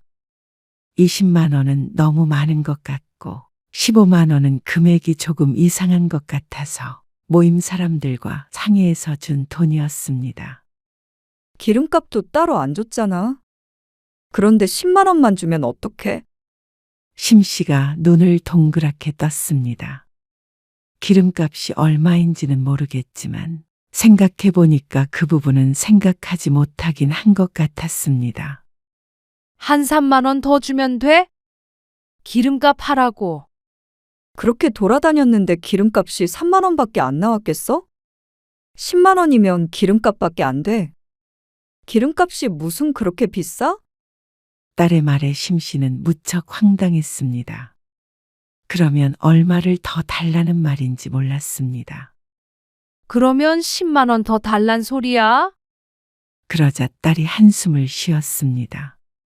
내가 지금 돈 달라고 찾아온 게 아니라 엄마 그렇게 사위 부려먹고 그러지 마. 내가 이서방 보기 미안해서 죽겠어. 봉투에 10만 원 들어있는 거 보고 무슨 생각을 했겠어? 내가 민망해서 혼났다고.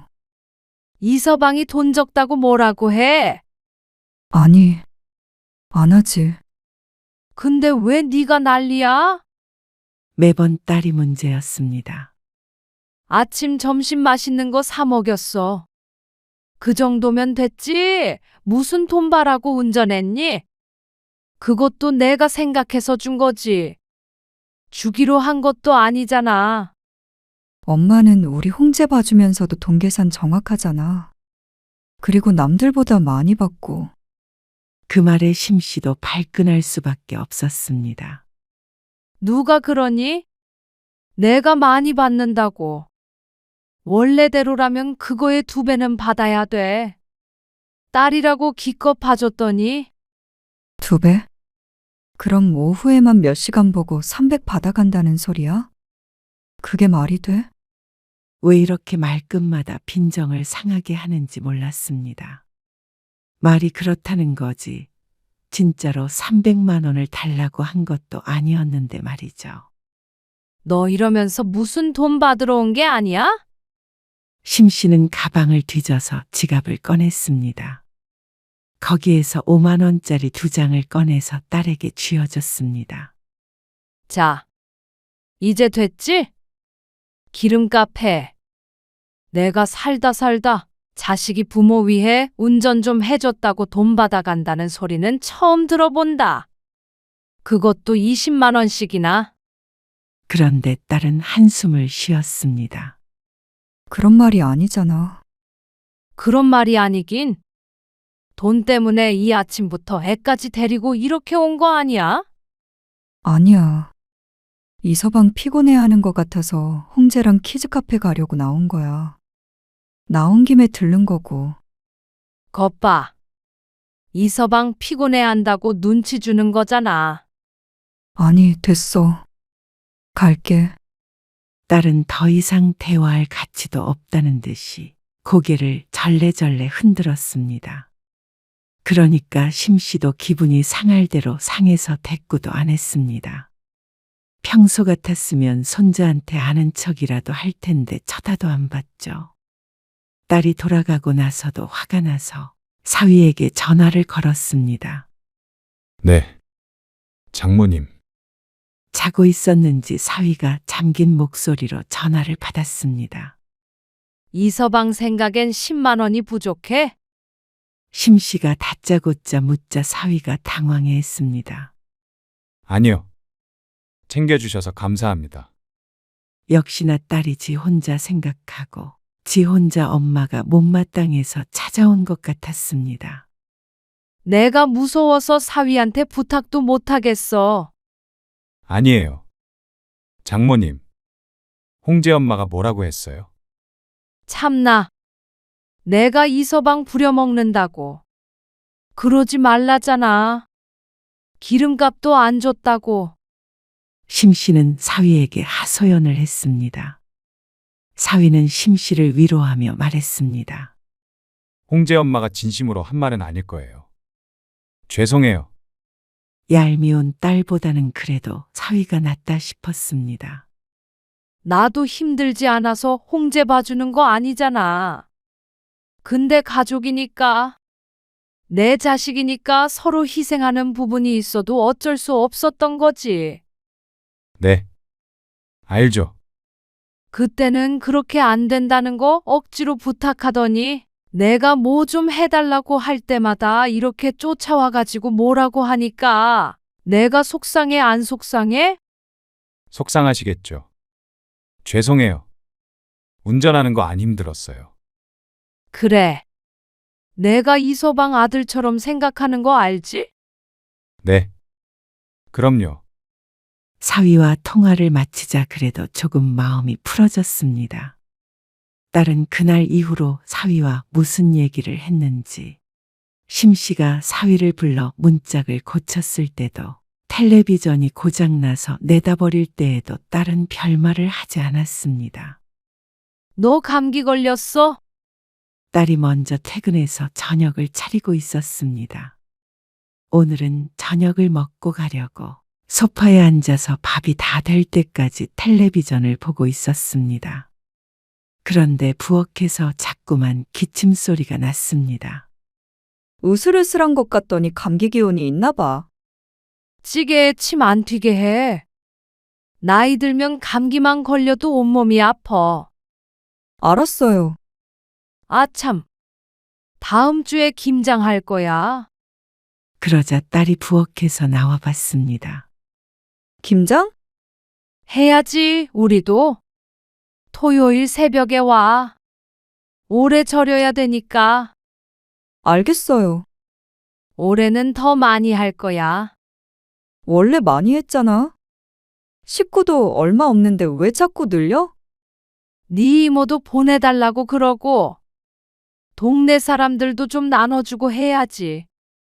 그러자 딸이 한숨을 쉬었습니다.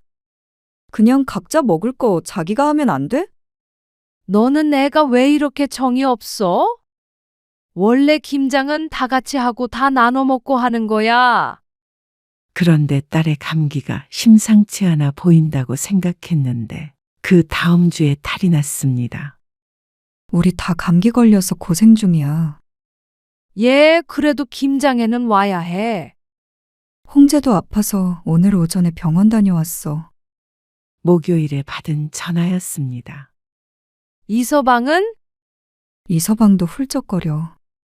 걱정이었습니다.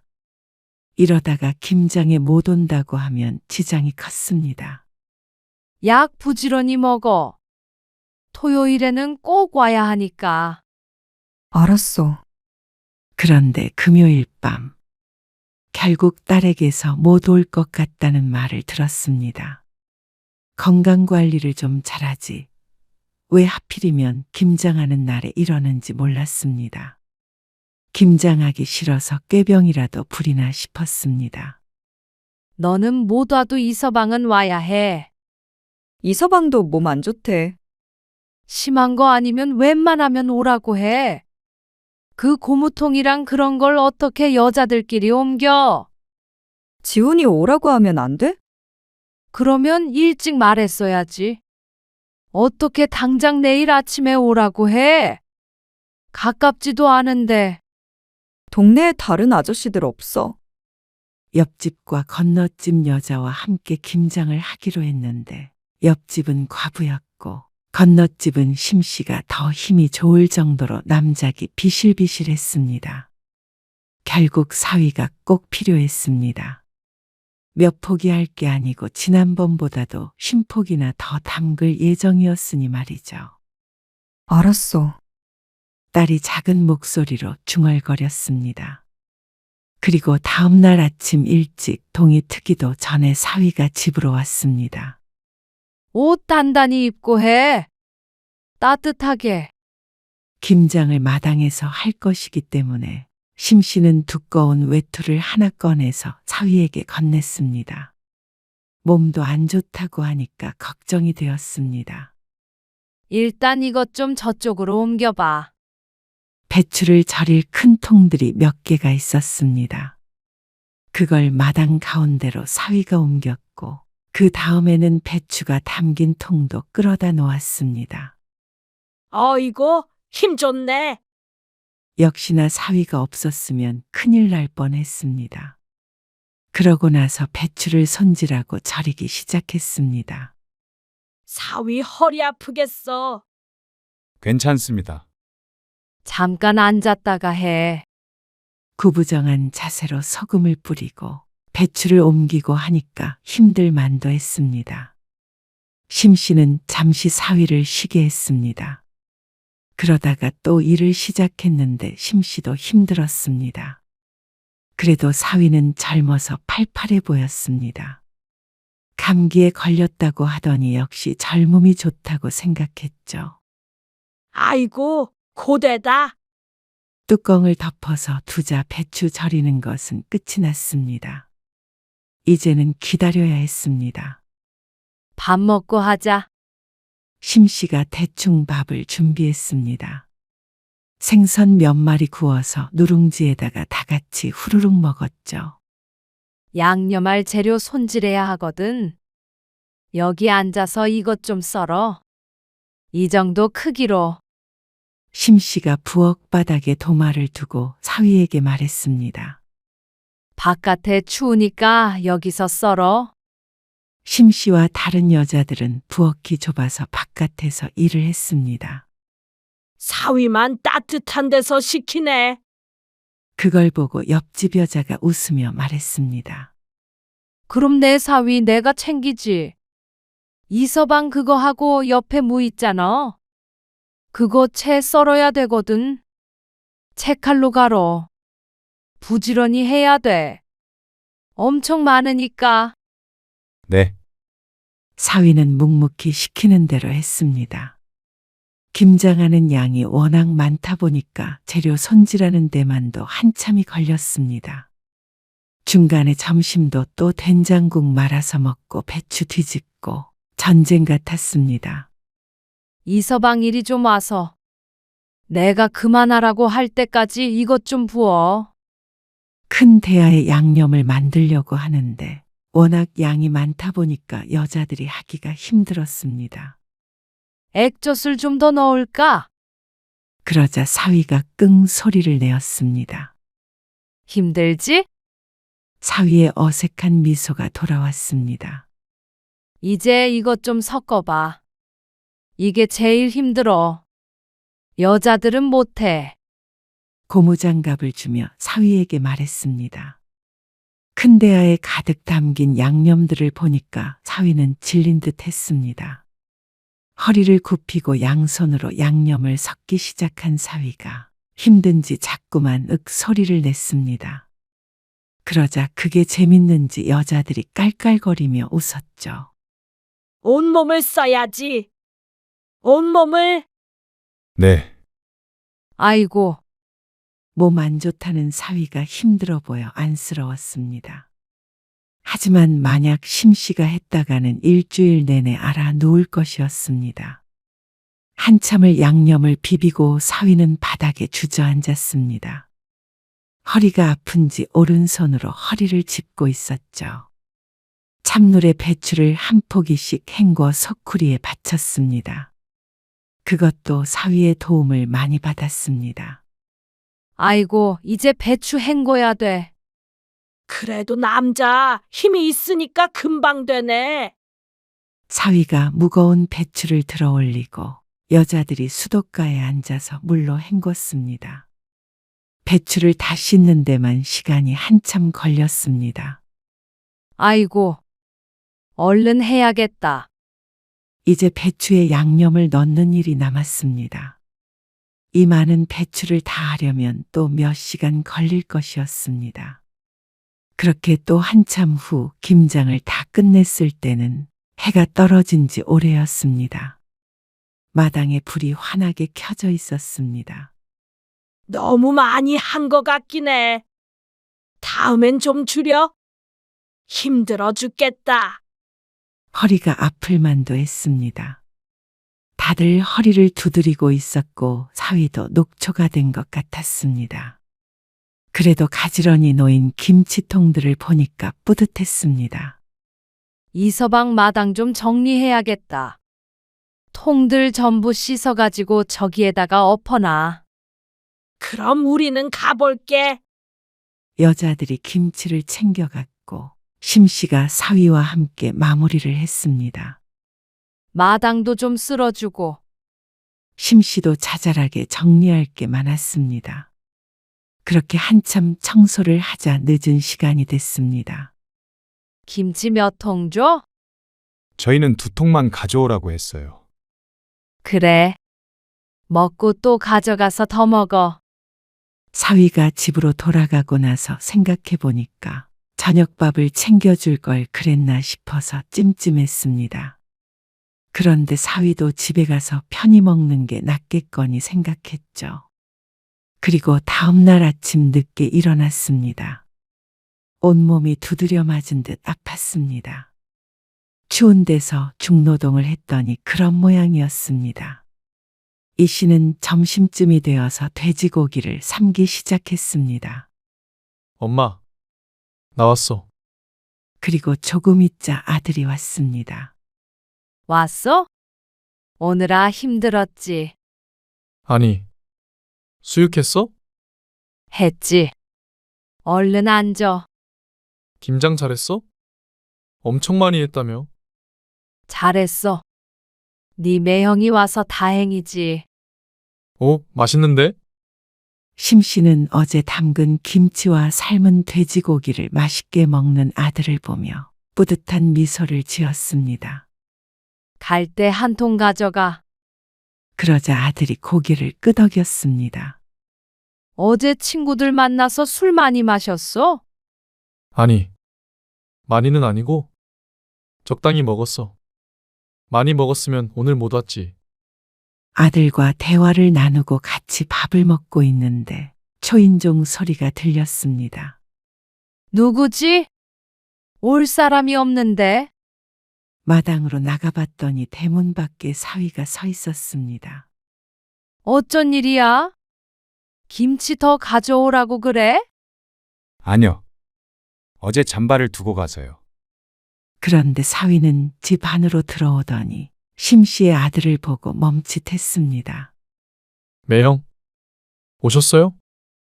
사위가 아들과 식탁을 번갈아 보았습니다. 어쩐지 심 씨는 찔리는 기분이 됐습니다. 어제 같이 먹을 시간이 없었는데 그래도 김장 후에 수육도 안 먹은 게 마음에 걸렸습니다. 옆집이나 건너집도 집에서 먹겠다고 해서 더 기회가 없었습니다. 이서방도 앉아서 한입 해. 아니에요. 홍제 엄마가 밥하고 있어서요. 그럼 돼지고기 삶아서 어제 담근 김치에다가 먹어. 아주 맛있네. 네. 사위가 돌아섰고 심 씨와 아들이 인사를 했습니다. 매형 왠지 얼굴이 안 좋은데. 아프대. 어제보다도 상태가 안 좋아 보이긴 했습니다.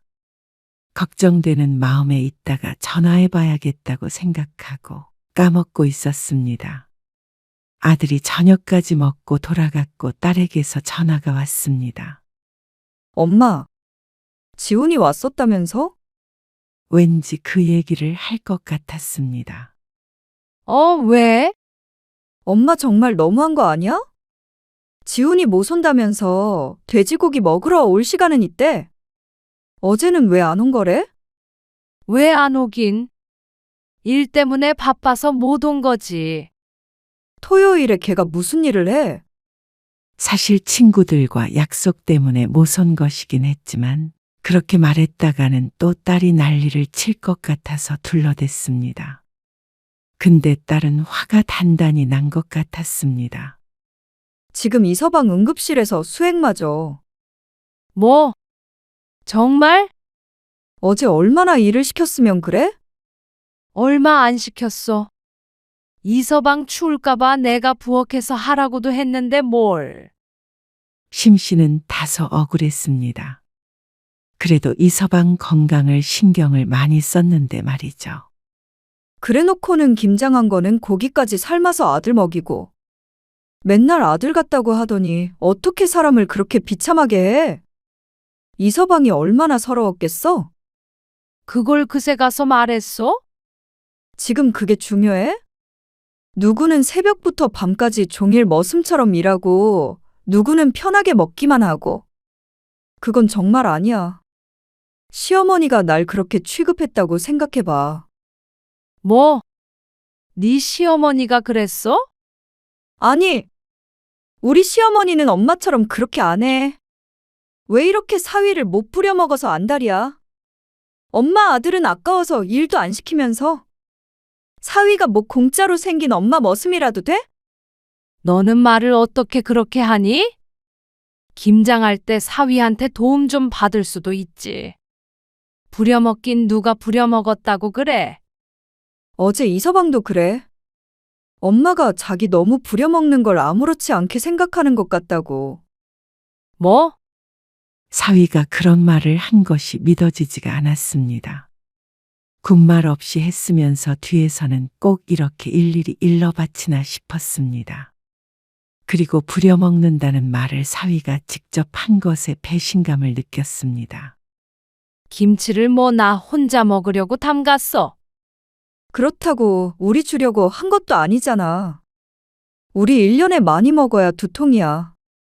친척들까지 다 나눠주려고 담그는 걸 왜 사위를 시켜? 그래놓고 아들은 고생 안 시키려고 부르지도 않고. 다음 날에 고기 먹이고 김치도 싸줬지. 아들 같은 사위가 어디 있어? 엄마는 사위가 어렵지도 않아. 말문이 막혔습니다. 지금 아들 불러서 고기 좀 먹였다고 이렇게까지 말하는 것인지 어처구니가 없었습니다. 심씨가 자기들을 위해 해준 것들이 있는데 그런 것들은 전부 까먹어버리고 지들이 희생한 것만 생각하니까 할 말도 없었습니다. 그래. 이제 이서방 절대 김장에 안 부를게. 그리고 주말마다 불러서 뭐 옮겨라, 뭐 고쳐라. 그것도 하지 마. 동네 사람들한테 부탁하면 되잖아. 심씨는 말문이 막혔습니다. 제발 이서방 좀 괴롭히지 마, 어? 심씨는 화가 나서 대꾸했습니다. 그래. 안 부른다고. 대신에 나도 내일부터 애 안 봐줄 테니까 그런 줄 알아. 그러자 딸도 말이 없었습니다. 거친 숨소리만 귓가에 울렸습니다. 심씨가 화난 만큼 딸도 화가 난 것 같았지만 이해할 수 없었습니다. 안 그래도 아픈데 김장 때문에 응급실에 간 것 같아서 걱정이 됐었는데 사위 걱정은 안 해도 될 것 같았습니다. 지금 내가 몇 마디 했다고 애 안 봐주겠다고 협박하는 거야? 딸은 기가 막혀야 할 사람이 누군지 모르는 것 같았습니다. 그래. 알았어. 이제 오지 마. 나도 엄마한테 150만 원씩이나 줘가면서 맡길 마음 없어. 이제. 뭐? 내가 그때도 말했지. 2배는 더 줘야 된다고. 어린애 돌보는 게 얼마나 힘든지 몰라서 그래.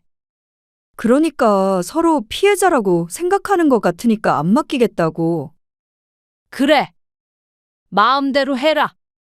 심씨는 거칠게 전화를 끊었습니다. 이래서 애 봐준 공없다고 딸은 자기는 아쉬울 것 없다는 태도였습니다. 심씨는 다음 날 정말로 딸의 집으로 가지 않았습니다. 그런데 딸도 전화 한 통 없었습니다. 독한 기집애. 못 이기는 척전화 한 통이라도 했다면 심씨도 손자를 봐주러 갔을 것이었습니다. 심씨가 아니면 봐줄 사람을 당장 구하기 힘들 테니 말이죠. 그런데 어떻게 해결했는지는 모르겠지만 이제 정말로 심씨에게 애를 안 맡길 모양이었습니다. 그날 이후로 심씨는 할 일이 없어졌습니다. 그리고 일주일 정도 지나자 조금 걱정되는 것도 있었습니다. 딸에게 받는 150만 원이 심씨의 생활비였는데 그게 당장 다음 달부터 끊긴다면 심씨도 다시 아르바이트를 찾아봐야 할 것 같았습니다. 젊을 때는 그래도 벌어야 노후에 덜 까먹으면서 살 수 있으니 말이죠. 그렇게 생각하니까 딸이 더 괘씸했습니다. 멀쩡히 잘 다니던 식당도 그만두게 하더니 이제 와서 갑자기 이렇게 나 몰라라 하나 싶었죠. 한 달이 지나자 심씨가 못 참고 먼저 딸에게 전화를 걸어보았습니다. 그러니까 받질 않았습니다. 답답한 마음에 사위에게 전화를 걸었습니다. 그러자 신호음이 한참 울리더니 사위가 전화를 받았습니다. 이서방. 네. 장모님, 지난번에 말이야. 김장하고 나서 병원 갔다면서? 네. 아이고, 젊은 사람이 비리비리하게 하니 내 말은 고생했다 이 말이지. 미안한 마음에 주저리 아무 말이나 나왔습니다. 이제 몸 좀 괜찮아? 한참 지났는데요. 뭘? 다른 게 아니고. 홍제는 어떻게 했어? 누가 봐줄 사람이 있는 거야? 아, 애엄마가 도움이 있었어요. 어이고, 금방 구했네. 어색한 침묵이 흘렀습니다. 계속 그렇게 사람 쓰려고 그래. 어떤 사람인지도 모르고 사람 쓰기 싫다고 그랬잖아. 이제 어쩔 수 없죠. 근데 잘 봐주셔서 괜찮아요. 애를 잘 봐준다는 말에 왠지 모르게 서운한 감정이 들었습니다. 엄마랑 말다툼 좀 했다고 끝까지 굽히지 않고 기어이 도우미를 고용한 딸도 야속했습니다. 심 씨는 최근에 식당 몇 군데를 가보았는데 월급이 너무 적어서 아직 일을 시작하지 않았습니다. 그리고 내심 딸이 다시 연락을 할 줄 알고 기대하고 있었습니다. 그런데 모든 게 다 물 건너간 것 같았습니다. 생각해보면 손자 돌보는 것보다 나은 일이 없었습니다. 내 손자 매일 봐서 좋기도 하고 종일 보는 것도 아니기에 크게 힘들지 않았습니다. 150만 원도 큰 돈이었죠. 내가 다시 봐줄 수도 있는데 돈도 많이 들 거 아니야. 그래서 심 씨가 먼저 은근히 운을 뗐지만 사위가 거절했습니다. 아니요. 괜찮아요. 생각보다 적게 들더라고요. 앞으로는 안 봐주셔도 괜찮아요. 그러면서 사위는 이만 끊겠다고 했습니다. 다른 할 말이 없어서 심 씨는 그냥 그렇게 전화를 끊어야 했습니다. 어쩐지 허탈한 기분이 들었습니다. 손자를 안 봐주겠다고 한 건 심 씨였는데 어째서 딸과 사위에게 쫓겨난 기분이 드는지 몰랐습니다. 그런데 그날 밤 딸에게서 연락이 왔습니다. 한 달 만에 전화를 다 했어. 심 씨가 불퉁하게 말하자 딸이 덤덤한 목소리로 대답했습니다. 우리 곧 이사가. 뭐? 어디로? 홍제 아빠 발령 나서. 엄마 피해서 이사까지 가니? 심 씨가 발끈해서 말했습니다. 그러자 딸이 대꾸했습니다. 그런 건 아니고 정말로 발려나서 가는 거긴 한데. 좀 떨어져 사는 게 우리한테도 좋을 것 같아서 반가웠어. 뭐? 딸의 말에 심 씨는 충격을 받았습니다. 너 엄마가 그동안 홍제 키워준 거에 대한 고마움은 없는 거니? 고맙지.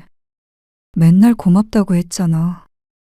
150만 원 많은 줄 알면서도 그래서 준 거잖아. 내 월급 생각하면 정말 큰 돈이었어. 우리한테는 그래도 엄마 용돈 하라고 이서방이 흔쾌히 준 거야. 아니, 이런 말 이제는 소용없고. 엄마도 더 이상 손자 때문에 힘들어하지 말고 엄마 하고 싶은 거 하면서 지내시라고요. 심 씨는 2달 뒤에 이사한다는 딸의 말을 듣고 아무런 대답도 하지 못했습니다. 손자를 돌보기 힘들긴 했어도 딸과 가까이 살아서 좋은 점이 더 많았습니다. 주변 사람들도 다들 부러워했고 말이죠. 그런 딸이 떠나간다니까 마음 한구석에 큰 구멍이 뚫린 것 같았습니다. 하지만 그게 끝이었습니다. 이제는 멀어질 일만 남은 것이었습니다. 슬픈 한편 딸이 야속했습니다. 끝까지 심 씨에게 매정한 것 같았습니다. 사위 고생시킨 것은 미안하지만 그래도 잘해준 게 더 많다고 생각했습니다. 하지만 서로의 생각이 너무 다른 것이었죠. 그렇게 2달 뒤에 딸은 이사를 했습니다. 자연스럽게 그전과 같이 살 수는 없었습니다. 어쩐지 심 씨는 외로운 기분이 됐습니다. 명절 때는 오겠지만 그래도 외로웠습니다.